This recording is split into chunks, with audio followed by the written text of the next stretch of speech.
My name is Melissa Hurley. I'm 34 years old. 6 years ago, my husband died in a car accident on black ice. Our daughter was born 3 months early, fighting for her life in the NICU. I needed $38,000 in 4 days, or they'd transfer her to a facility 200 miles away from the doctors who knew her case, away from any chance I had to see her between shifts at the hospital cafeteria where I'd started working just to stay close. I called my parents 37 times in 2 days. My brother called me once. He said, "You're asking them to lose $6,000. Be reasonable. You'll get Nate's life insurance. You'll be fine." They went to Hawaii. I never spoke to them again. Until September 2025, when my brother found me. He had papers. He had numbers. He had one sentence that made my blood run cold. "Dad made sure you'd never forget what you did." They didn't know that I'd kept every receipt, every voicemail, every hospital bill with their names in the emergency contact section crossed out in my handwriting. And what they found out next would cost them everything they thought they'd won. February 12th, 2021. I woke up to silence. Nate had already left. He always left early on Fridays to beat the Charlotte traffic. Middle school teachers don't get to be late. I remember rolling over, seeing the empty side of the bed, still warm. His coffee mug was on the kitchen counter, half full. He'd forgotten his jacket on the chair. I was 28 weeks pregnant. Lily, we'd already named her, was kicking. I put my hand on my stomach and thought, 12 more weeks. Just 12 more weeks and we'd be a real family. My phone rang just after 6 that morning. Unknown number. I almost didn't answer, but something made me pick up. "Ma'am, are you the wife of Nathan Hurley?" The voice was calm, professional. The kind of calm that means something terrible has already happened. "Yes, who is this?" "This is Mecklenburg County Emergency Dispatch. There's been an accident on I-77 North near the Huntersville exit. Your husband's vehicle was involved. He's being transported to Atrium Health Carolinas Medical Center. You need to come now." I don't remember getting dressed. I don't remember driving. I remember the coffee mug on the counter. I remember thinking, he forgot his jacket. He'll be cold. The temperature that morning was 28 degrees. Black ice from the storm the night before. Nate's 2015 Honda Civic hit a patch at mile marker 16, spun out, slammed into the median barrier. I got to the hospital before 7. They wouldn't let me into the emergency room. A nurse, I don't remember her face, just her badge, Jennifer, RN, put her hand on my shoulder and said they were doing everything they could. Less than an hour after the accident, a doctor came out. He was young, maybe 30. He had blood on his scrubs. He didn't say anything at first. He just looked at me. And I knew. "We did everything we could," he said. "The impact was severe, internal injuries. There was nothing we could have done." "I'm so sorry. Is there anyone we can call for you?" I opened my mouth to answer. That's when the first contraction hit. I doubled over. The nurse caught me. Someone was shouting. I heard the word labor and the word 28 weeks. And then I was in a wheelchair, and they were running, and all I could think was, this isn't real. This isn't happening. Nate died 43 minutes after the accident. I went into labor less than 3 hours after he left for work. That afternoon, Lily Rose Hurley was born via emergency C-section. She weighed 2 pounds, 4 ounces. She was 12 weeks early. She didn't cry. I woke up in a recovery room, alone, no Nate, no baby, no sound except the beeping of machines and the fluorescent hum of hospital lights. A different doctor came in. A woman this time, Dr. Patel. She sat down next to my bed. "Your daughter is in the NICU," she said. "She's on a ventilator. We're monitoring her for brain bleeds and lung development. Mrs. Hurley, I need you to understand. Babies born at 28 weeks have a 90% survival rate. But complications are almost guaranteed. She'll need specialized care. Weeks, maybe months." She handed me a Polaroid photo. Lily was smaller than my hand. Tubes, wires, monitors everywhere. I couldn't see her face, just this tiny, fragile thing that was supposed to be my daughter. "Can I see her?" I whispered. "Soon. You need to rest first. You lost a lot of blood during the C-section." That evening, someone from hospital billing knocked on my door. "Mrs. Hurley," she said, "I'm so sorry to bother you at a time like this, but we need to discuss financial arrangements for the NICU stay." The next morning, I sat in a windowless office across from a woman named Patricia. She had a folder, a calculator, a sympathetic smile that didn't reach her eyes. "Your daughter's NICU care costs $9,800 per day," she said. "We're estimating an 8 to 10 week stay. That's approximately $550,000 to $686,000 total." I stared at her. "Your husband's insurance through the school district was Blue Cross Blue Shield of North Carolina. The policy had a maximum annual coverage of $300,000. Your C-section and emergency care have already used $8,500 of your out-of-pocket maximum." She pushed a paper across the desk. "We need $38,000 by Monday at 5 p.m. That covers the first 5 days and the portion that insurance won't cover immediately. If we don't receive payment, hospital policy requires us to transfer Lily to UNC Medical Center in Chapel Hill." "That's 2 hours away," I said. "I understand. It's a good facility, but their NICU is less specialized. And with Lily's complications—" "What complications?" Patricia paused. "The doctors haven't discussed this with you yet?" "I haven't seen the doctors yet. I haven't even seen my daughter yet." She closed the folder. "I think you should speak with Dr. Patel first. I'll come back later." But she left the payment schedule on the desk. $38,000, 72 hours. Later that morning, they finally let me into the NICU. Level 3 NICU. The most critical cases, 8 incubators. Lily was in position 4 by the window. I could barely see her through all the equipment.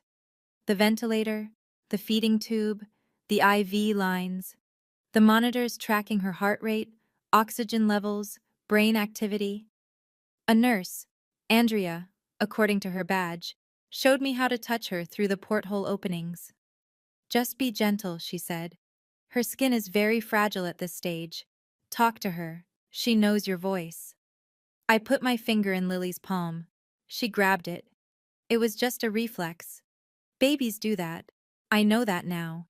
But in that moment, it felt like she was holding on, like she was saying, "I'm here. I'm fighting." I started crying. The alarm on her ventilator went off. Andrea rushed over. "Her oxygen is dropping. You need to step back, please." I watched them adjust her ventilator settings. Watched the numbers on the monitor climb back up. Watched my daughter fight for every breath. 2 pounds, 4 ounces, $38,000, 72 hours. That afternoon, I sat in the hospital cafeteria with my phone and my laptop. I'd started a GoFundMe page. I'd written the description 3 times, deleted it twice, finally posted something that felt true. "My name is Melissa Hurley. Yesterday, I lost my husband in a car accident. Hours later, I gave birth to our daughter Lily at 28 weeks. She's fighting for her life in the NICU. I'm a substitute teacher with no family support nearby. Medical bills are mounting. Anything helps. Please share." I posted the link on Facebook. 87 friends. Most of them were Nate's colleagues, parents of students I'd taught, people I barely knew. Within 6 hours, I'd raised $3,240 from 41 people. I needed $38,000. I had 72 hours. I looked at my phone, scrolled through my contacts, stopped at Dad. I hadn't called my parents in 3 months. Not since Thanksgiving, when my mom had made a comment about Nate's teacher salary and how we should have planned better financially before getting pregnant. I pressed call. It went to voicemail. "Hi, you've reached Roger Clayton. I'm probably out on the golf course or enjoying retirement. Leave a message." His voice was cheerful, relaxed, retired. Dad, I said. It's Melissa. Nate died yesterday. I had the baby. She's in the NICU. I need help. Please call me back. I hung up. A few minutes later, he texted, Saw your call. Call you tonight. Busy right now. That evening, my mother called. Oh, honey, she said, I'm so sorry. About Nate, about the baby. This is just awful. Her voice sounded distant, distracted. Mom, I need help. The hospital needs $38,000 by Monday, or they're transferring Lily to a facility 2 hours away. I don't have that kind of money. Nate had life insurance, but it takes 6 to 8 weeks to process. I just need a bridge loan. I'll pay you back as soon as... Melissa, that's a lot of money. I know it is. But Mom, this is your granddaughter. She might not survive if they transfer her. Please. Silence. Let me talk to your father. I'll call you back tomorrow, okay? The call lasted less than 5 minutes. I know because I checked afterward. Less than 5 minutes was all the time she could spare. She didn't say I love you before she hung up. That was the first time I noticed. I called my parents 37 times over the next 2 days. 37. I kept a log. I don't know why. Maybe I thought I'd need proof later. Maybe I was just desperate for something to control. Most went to voicemail. Some were declined after 2 rings. A few, my mother answered and promised to talk to Dad and call back soon. I left 19 voicemails. One of them, late on Saturday. Dad, please, I know you're there. I can see you read my texts.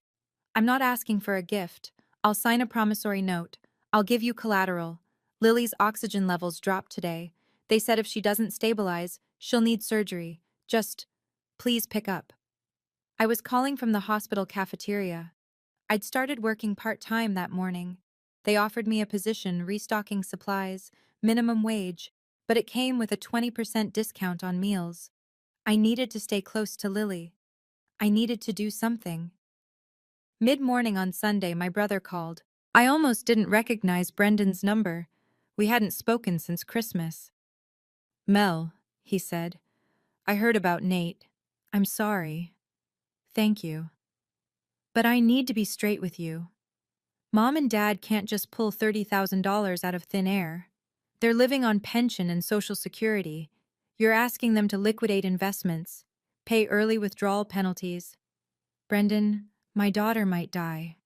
Don't be dramatic. Babies survive the NICU all the time. You said yourself Nate had life insurance. You'll be fine in 2 months. I don't have 2 months. I have until tomorrow at 5 p.m. Then maybe you should call a bank. Or Nate's parents. Why is this our responsibility? I could hear background noise, laughter, a woman's voice. Where are you right now? I asked. What? I'm at... Look, that's not the point. The point is, are you at a restaurant? Pause. I'm having lunch with Courtney. What does that have to do with... My husband is dead. My daughter is on a ventilator, and you're having lunch. Mel, that's not fair. I can't just drop everything because you're in crisis. I'm not asking you to drop everything. I'm asking you to help me convince Mom and Dad to loan me money that I will pay back with interest. Look, I gotta go. I'll talk to them. But Mel, manage your expectations. He hung up. I called 14 more times that day. 14 times the call was declined within 2 rings. Late that night, my mother texted, Melissa, stop calling. You're being unreasonable. We'll talk when you calm down. I was sitting in the NICU family room. Lily had stabilized, but barely. Her retinopathy was getting worse. They were talking about surgery, possible blindness. I read my mother's text 3 times. Unreasonable. I needed $38,000 to keep my daughter alive, and I was being unreasonable. I didn't sleep that night. Monday morning. The deadline was that evening. Brendan called early. Okay, he said. I talked to them. Here's the situation. I was in the NICU, sitting next to Lily's incubator. Her oxygen had dropped twice overnight. The nurse had told me to prepare for the possibility of brain damage. They have a trip to Hawaii leaving Friday, Brendan said. They've had it planned since last May. The deposit alone was $6,000 non-refundable. If they cancel now, they lose everything. I didn't say anything. Mel, are you listening? They're going to Hawaii. It's not just a vacation. Dad worked 40 years in insurance. This is his retirement trip. They're 65 and 63. How many more chances will they get? You're 28. You'll recover from this. They won't get another shot at Hawaii. Recover from this, I repeated. You know what I mean. Look, I'm trying to help here, but you need to see it from their perspective. Even if they gave you $6,000, you'd still be short $32,000. So what's the point? The point is showing up. The point is trying. That's emotional reasoning, Mel. I'm talking about practical reality. They can't solve your problem. All they can do is throw away $6,000 and ruin a trip they've been planning for almost a year. I looked at Lily. 2 pounds, 6 ounces now. She'd gained 2 ounces. The nurses said that was good. That was progress. Are you seriously telling me they're choosing a vacation over their granddaughter's life? Don't twist it like that. They're choosing not to throw money away on something that won't solve your problem. Call Nate's parents. They're her grandparents too. Why should our parents take the whole hit? I hung up. I called Nate's mother in Florida. She cried. She wired me $2,500, everything in their checking account. She apologized that it wasn't more. I called Wells Fargo. Denied for a personal loan. No proof of income. I looked up the trade-in value of Nate's car. $6,800. But there was still a loan balance of $4,200. Net, $2,600. I did the math. My checking account, $2,341. Joint account with Nate, $6,892. Nate's parents, $2,500. Car, $2,600. GoFundMe, $3,240.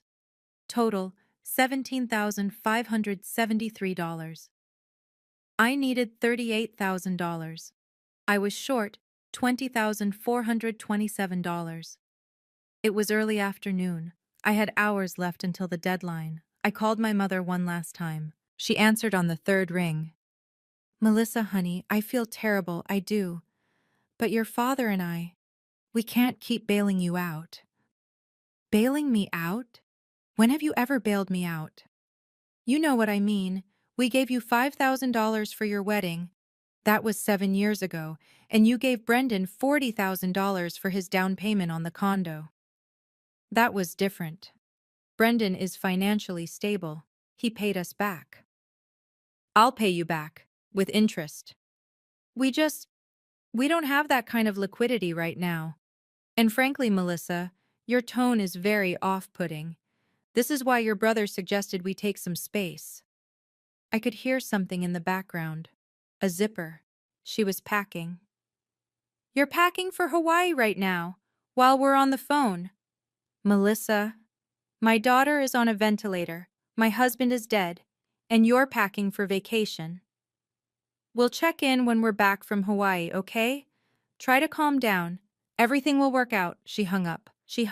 I sat there in the NICU family room, phone in my hand, and felt something inside me go very, very quiet. 4 days later, late at night, I was at home. I'd gone back to the house for the first time since the accident to pick up some clothes. Lily had stabilized enough that I could leave for a few hours. The Angel Fund for Preemies had approved a $15,000 grant. Emergency Medicaid was processing. We'd made it past the deadline. My email pinged from roger.clayton@gmail.com. Subject, Emergency. I opened it. Email. Melissa, your mother and I have been discussing your situation. We feel terrible about Nate and the baby, but we also feel like you're not seeing the bigger picture. We worked our entire lives for this trip. Your mother has dreamed of seeing Hawaii since she was a little girl. When you have children, you sacrifice everything. We did that for you and Brendan. Now that we're retired, we finally get to live for ourselves. You asking us to cancel and lose $6,000 is frankly selfish. We raised you to be more resourceful than this. Nate had life insurance. You'll get $180,000 in a few weeks. You'll be fine. We'll send you $500 when we get home to help with groceries or whatever you need. Try to understand. We love you, but we can't just throw money away because you didn't plan ahead. Dad, the email was sent late at night their time. That was early evening in Hawaii. Sunset at Turtle Bay Resort. There was an attachment. I clicked it.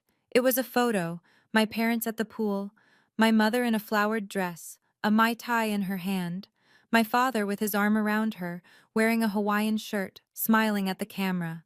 The caption read, "First sunset in paradise." I stared at that photo for a long time. Then I hit reply. The middle of the night. I sat in the NICU family room with my laptop. I wrote the email in less than 5 minutes. I didn't delete anything, didn't revise. I knew exactly what I wanted to say. Email. Dad, don't send the $500, don't call, don't write. You chose a vacation over your granddaughter's life. I will remember that every single day for the rest of mine. You're not my parents anymore, and you're not her grandparents. Enjoy your sunset. Melissa. I hit send. Minutes later, my father replied, Melissa, you're being irrational. We'll talk about this when you're thinking clearly. I didn't open it. I blocked my father's number. I blocked my mother's number. I blocked Brendan's number. I unfriended all three of them on Facebook. I closed my GoFundMe page. Final total, $8,100 from 63 people. I looked at my phone. My contact list had gone from 487 to 484. No more dad, no more mom, no more Brendan, just Nate's mother in Florida, and the NICU nurse station. I felt lighter than I had in weeks. Over the next few weeks, everything fell into place. The Angel Fund money came through. Medicaid was approved. I sold everything I could. My wedding ring for $3,200 at a pawn shop. Nate's laptop, the TV, furniture, his clothes. I cobbled together enough to bridge the gap. By early March, Medicaid kicked in. In May, after 89 days in the NICU, Lily came home. She weighed 5 pounds, 8 ounces. She was still on oxygen. She'd need glasses for the retinopathy. Physical therapy twice a week. Specialist appointments every month. But she was alive, and she was mine, just the two of us. Early April, the life insurance check arrived. $180,000. I sat at the kitchen table of our small apartment and stared at it for 20 minutes. I met with a financial advisor the next day. You're 28 with a special needs infant, he said. My advice? Pay off debt, buy a modest home, keep a cushion. Don't touch the principal unless it's for Lily's medical needs. I bought a small 2-bedroom house in Concord for $120,000. I put down $40,000 and took a mortgage for $80,000. The address was 1847 Maple Grove Lane. When the realtor asked for my emergency contact information, she said, Parents? I don't have parents, I said. She looked at me strangely but didn't ask. I got a job as a medical billing clerk, $38,000 a year. It was ironic, I guess. Processing insurance claims, denials, appeals. I was good at it. In 2022, I took an online certification course in medical billing and coding, finished it in 8 months. In 2023, I got a new job as an insurance claims processor. $52,000 a year. Insurance. The industry my father had worked in for 40 years. Every day, I processed claims. Every day, I saw the codes, denial reasons, coverage gaps, out-of-pocket maximums. Every day, I thought about $38,000. The years were quiet. I joined a support group for NICU parents. We met twice a month. I made 3 close friends. They became my family. Lily hit her milestones late, but she hit them. She walked at 18 months. She talked at 2 years. She needed glasses at 20 months. Physical therapy twice a week until she was 4. She was small for her age, fragile. But she was smart, so smart. When she was 3, she asked me, Mommy, why I don't have Grandma and Grandpa? You do, sweetie, I said. Daddy's mom and dad in Florida. They love you very much. What about your mommy? I paused. I don't have one anymore. Why? It's complicated, baby. She seemed to accept that. Every year on the anniversary of Nate's death, I wrote him a letter. I never sent them. I kept them in a box in my closet. 19 letters, then 20. In the 20th letter, I wrote, Nate, I wish you were here. You always knew what to do. I miss you. I miss having someone who loved me unconditionally. Lily does, I think. But she's 4. She doesn't know yet how hard this has been. I think I'm doing okay. I think we're going to be okay. I hope I'm making you proud. I folded the letter and put it with the others. 4 years passed. 4 years of silence. I didn't Google my parents. Didn't check their Facebook pages. Didn't ask Nate's mother if she'd heard anything. I built a life. Small, quiet. Just Lily and me. In September 2025, Lily started pre-kindergarten. I filled out the enrollment forms, emergency contacts, just me. Nate's mother in Florida as a backup. The teacher looked at the form. Just one local contact? What if you're unreachable? Then call 911, I said. I don't have anyone else. I dropped Lily off that first day. Watched her run into the classroom, backpack bouncing. She wasn't scared. She was ready. I thought, we made it. I was wrong. The next evening, Lily and I were eating spaghetti. She was telling me about her day. She'd made a friend named Emma. They'd built a tower with blocks. She'd learned a new song. My phone rang. Unknown number. Scottsdale, Arizona. I almost didn't answer. But I'd learned over the years, unknown numbers were usually medical offices, insurance companies, things I needed to deal with. I picked up. Hello? Mel? It's Brendan. Don't hang up. I froze. 4.5 years. Not a word. And now his voice in my ear, like no time had passed at all. I have bad news, he said. My hand tightened on the phone. Mom and Dad are dead. I didn't say anything. There was an accident, earlier this month. They were driving back from a beach vacation in the Outer Banks. Dad. The coroner thinks he might have had a heart attack. The car went off Bonner Bridge. They both died instantly. I looked at Lily. She was twirling spaghetti on her fork, humming. Mel, are you there? Why are you calling me? Because you're still their daughter, and there's an estate. We need to talk. I don't want anything from them. It's not that simple. Can I come see you? I'm flying to Charlotte this Friday. Why? Because there are things you need to know, things I can't explain over the phone. I should have said no, but I didn't. Friday, 10 a.m., Starbucks on Concord Mills Boulevard. Thank you, Mel. I'll see you then. He hung up. I sat there, phone in my hand, while Lily asked me if I was okay. Yes, baby, I said. Mommy's fine. But I wasn't fine. That night I Googled Roger Clayton obituary. I found it immediately. Obituary. Roger William Clayton, 65, and Barbara Jean Clayton, 63, of Scottsdale, Arizona, passed away on September 12, 2025, in a tragic automobile accident in the Outer Banks, North Carolina. Roger retired from Clayton Insurance Services in 2020 after 40 years in the industry. He enjoyed golf, travel, and spending time with family. Barbara was a devoted wife and homemaker who loved gardening and photography. They are survived by their son, Brendan Clayton of Scottsdale, Arizona. A private memorial service will be held at a later date. Survived by their son, Brendan Clayton. Not survived by their children. Not survived by their son and daughter. Just Brendan. Even in death, I didn't exist to them. Friday morning, I got to Starbucks early, ordered a black coffee, sat in the corner booth where I could see the door. Brendan walked in a few minutes late. He looked older, grayer. Still wearing expensive suits. Today it was charcoal gray, white shirt, no tie. He spotted me, raised a hand in greeting. I didn't wave back. He sat down across from me. Put a leather folder on the table. Hi, Mel. You look good. What do you want, Brendan? Straight to the point. Okay. He folded his hands. How's Lily? Don't. Don't what? Don't pretend you care. You called about an estate. Let's talk about that. He sighed. Opened the folder. Total estate value is $1.65 million. The house in Scottsdale is worth $890,000. Retirement accounts, $520,000.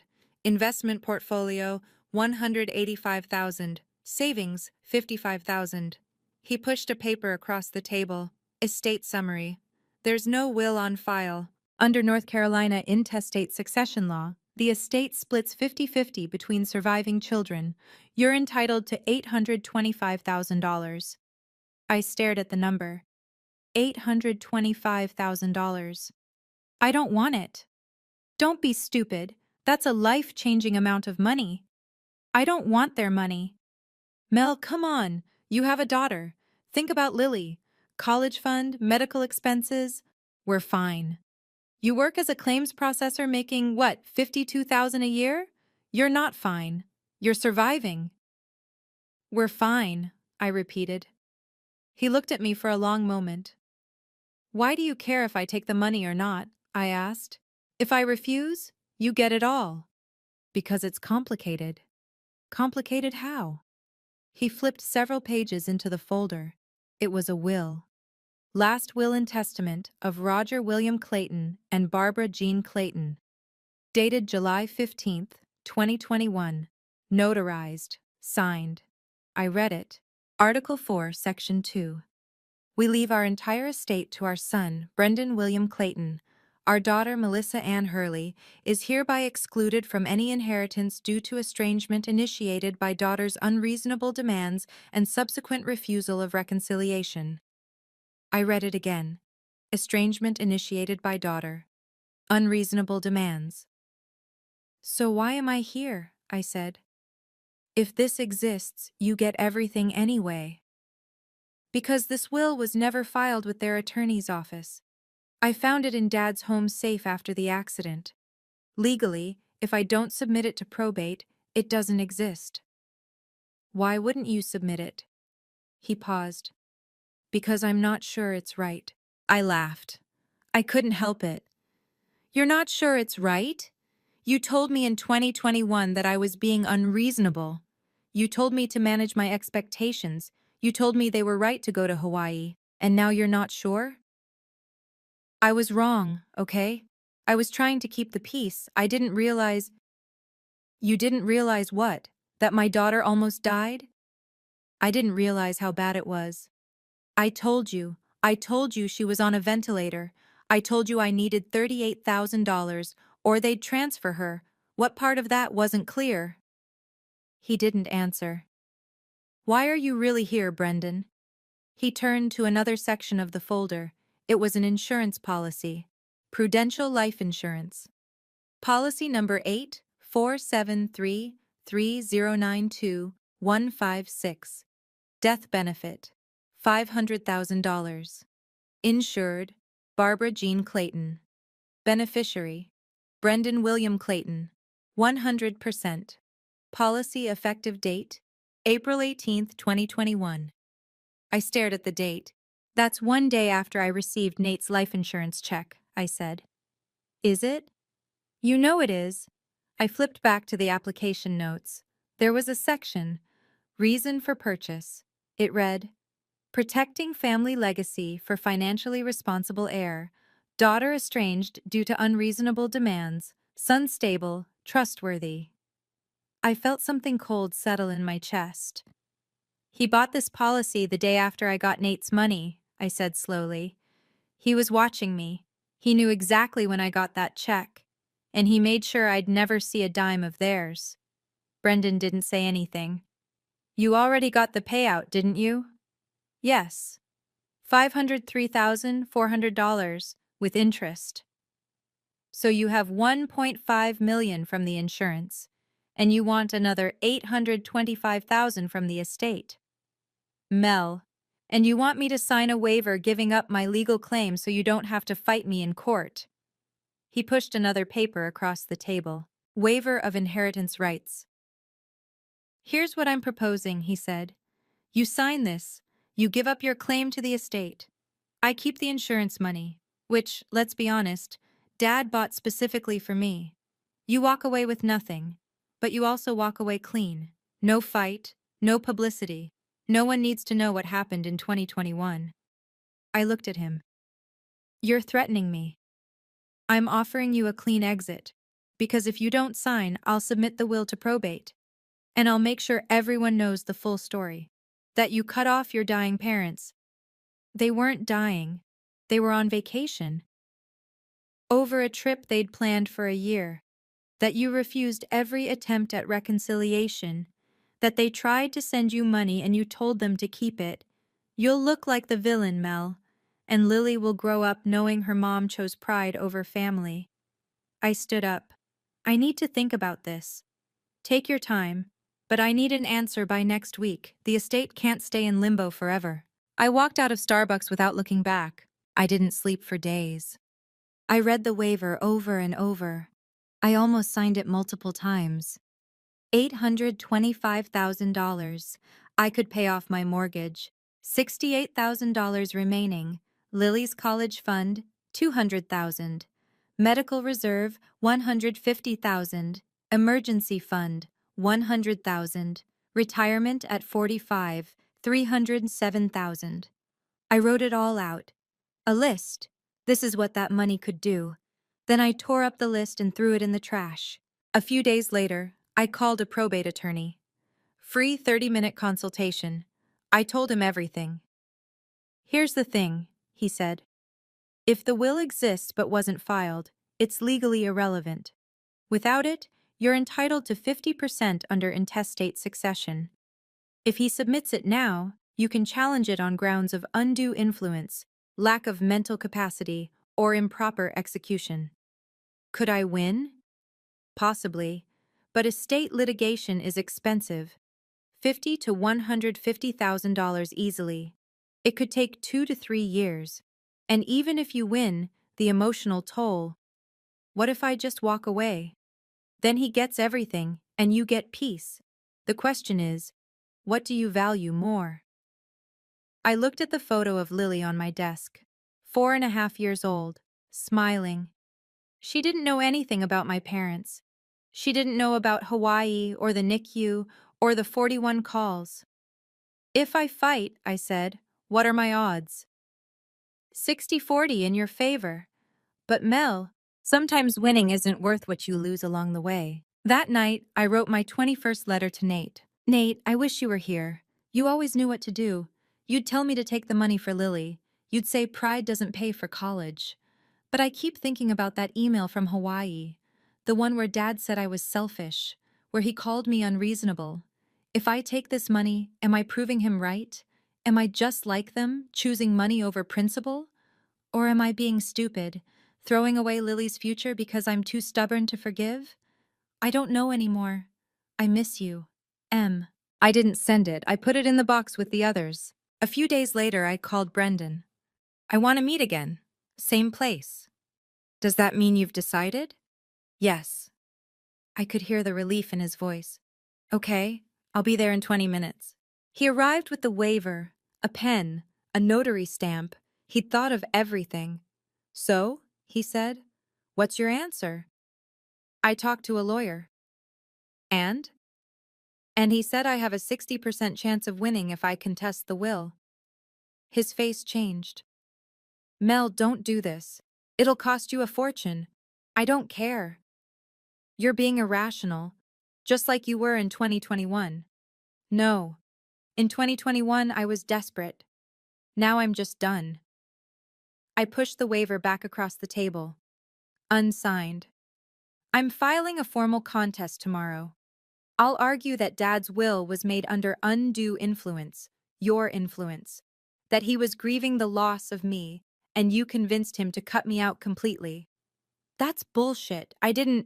I have emails, Brendan, from 2021, where you called me irrational and told them to take space. I'll submit them as evidence. I have call logs, 41 calls in 2 days, 19 voicemails. I can prove I tried. Can you prove they did? His face went pale. And one more thing. I'm filing a separate claim against Dad's insurance policy. Fraudulent application. He listed me as estranged without disclosing the reason, was his own refusal to help during a medical emergency. That's material misrepresentation. Mel, wait. We can negotiate. Maybe I can offer you $200,000 from the insurance money. I don't want your money, Brendan. I want you to feel what I felt. Helpless. Abandoned. Alone. This won't bring them back. It won't change what happened. No. But it'll make sure Lily knows I fought. That I didn't let them win. I stood up. You're doing this for revenge, he said. I stopped. Turned back. No. I'm doing this for justice. There's a difference. I walked out. So that's where I am right now. September 2025. The probate case starts next month. My lawyer says I have a good shot. Brendan's lawyer says I'm wasting my time. But here's the thing I keep asking myself. Am I doing the right thing? Or am I just like them, choosing pride over peace? $825,000 could change Lily's life. It could pay for her education, her medical needs, everything I've struggled to give her. But it comes from people who chose a vacation over her life. People who watched me call 41 times and didn't pick up. People who sent me an email with a sunset photo while my daughter was on a ventilator. And then, 4 months later, bought an insurance policy specifically designed to make sure I'd never inherit anything. Not because I didn't deserve it, because I'd embarrassed them, because I'd called them out. So I'm asking you, if you were me, what would you do? Would you take the money and move on? Build the best life you can for your daughter with resources that came from people who abandoned you in your darkest hour? Or would you fight? Knowing it might cost you everything. Knowing you might lose. Knowing that even if you win, you'll spend years in court, reliving the worst moments of your life, dragging your family's failures into public record. Is it worth it for principle? For justice? For the chance to prove that they were wrong and you were right? Or is that just revenge dressed up in prettier words? Leave your answer in the comments. Tell me what you would do. I'll read them. Maybe they'll help me figure out if I'm doing the right thing, or if I'm just becoming what I hate. Because here's what scares me most. In 2021, my parents chose money over family. And now I'm choosing a legal fight over financial security for my daughter. Maybe we're not so different after all. 3 months later. December. Lily and I are decorating our Christmas tree. She's almost 5 now. She's in pre-K. She has 2 best friends, Emma and Sophie. She can read 47 sight words. She still wears glasses. She doesn't remember the NICU. She doesn't know she almost died. She doesn't know about her grandparents. Not really. The court date is in January, a few weeks away. I don't know what will happen. Maybe I'll win. Maybe I'll lose. Maybe Brendan and I will settle somewhere in the middle. He keeps the insurance money, I get half the estate, we both walk away bitter. I've spent $14,000 on legal fees so far. My savings account has taken a hit. Every time I write a check to my lawyer, I think, this is money I could be spending on Lily. But I keep writing the checks. Because this isn't about money anymore. It's about the principle that when someone tries to take your dignity, you don't have to let them. It's about the principle that you don't get to abandon someone in crisis and then rewrite history to make yourself the victim. It's about making sure that when Lily is old enough to understand, she'll know that her mother stood up, that I fought back, that I didn't let them win. Mommy, Lily says, hanging an ornament on the tree, can we get presents this year? Of course, baby, we always do. But are we going to be rich? I pause. What do you mean? I heard you on the phone, talking about money. I kneel down next to her. We might get some money, I say. We might not, but either way, we have each other. That's what matters. Okay? She goes back to the ornaments. I just want you to be happy. I look at her. This tiny person who fought so hard to be here. who survived when the odds said she shouldn't, who doesn't know yet how cruel the world can be. I am happy, Lily, I say. I promise. And it's true. Not because of the money, not because of the court case, but because I know who I am. I'm not the person who walked away. I'm not the person who stayed silent. I'm not the person who let shame and fear control me. I'm the person who called 41 times, who sold her wedding ring, who worked in a hospital cafeteria to stay close to her dying child. I'm the person who kept every receipt, every voicemail, every email. Not because I wanted revenge, because I wanted to remember. My parents thought they could erase me with a signature on a will. Brendan thought he could buy my silence with threats. They were wrong. And whatever the court decides, whether I walk away with $825,000 or nothing at all, I'll know I stood up. I'll know I fought. I'll know that when they tried to rewrite the story, I had the receipts to prove the truth. Whatever that's worth, I'll take it. If this story resonated with you, please leave a comment. Tell me what you would do. Tell me if you think I'm right or wrong. Tell me your story if you've been through something similar. And if you want to hear more stories like this, stories about family, betrayal, justice, and the hard choices we make when there's no good answer, please subscribe. Thanks for listening. My name is Melissa Hurley. I'm 34 years old, and I'm not done fighting yet.